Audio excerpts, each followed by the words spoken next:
Sir Reginald Blair was a British politician who became a Conservative MP in 1912 based on his anti-suffrage views. He was elected to Parliament by an election on the 26th of November 1912, which was caused by George Lansbury, the Labour MP, resigning from the House of Commons in order to highlight the issue of women's suffrage. Reginald Blair won the election by 751 votes. It is the contents of Reginald Blair's speech that is of interest, a speech that was against women's suffrage, that is the right for women to vote. And had he spoken the way he did today, as he did in 1912 against women's suffrage, he would have been rejected as a sexist, racist, misogynist, bigot, and so on. All the names that one can think of, and yet his speech seemed to reflect the opinions of the majority of men, and maybe women, at that time.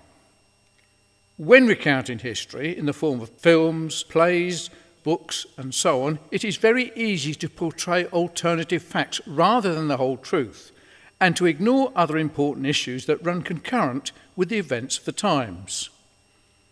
Secular history has often ignored the influence of Christianity on the changing attitudes of people, and it is sometimes the distortion of Christianity that hits the headlines and can be misleading.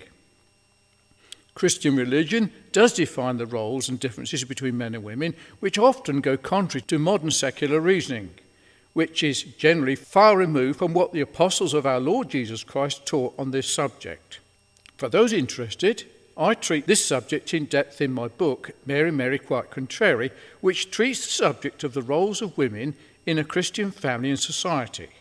This is introduced in my video, Vote for Women, accessed by the link at the bottom of this video, and also from amazon.co.uk and amazon.com. The subject is of great interest.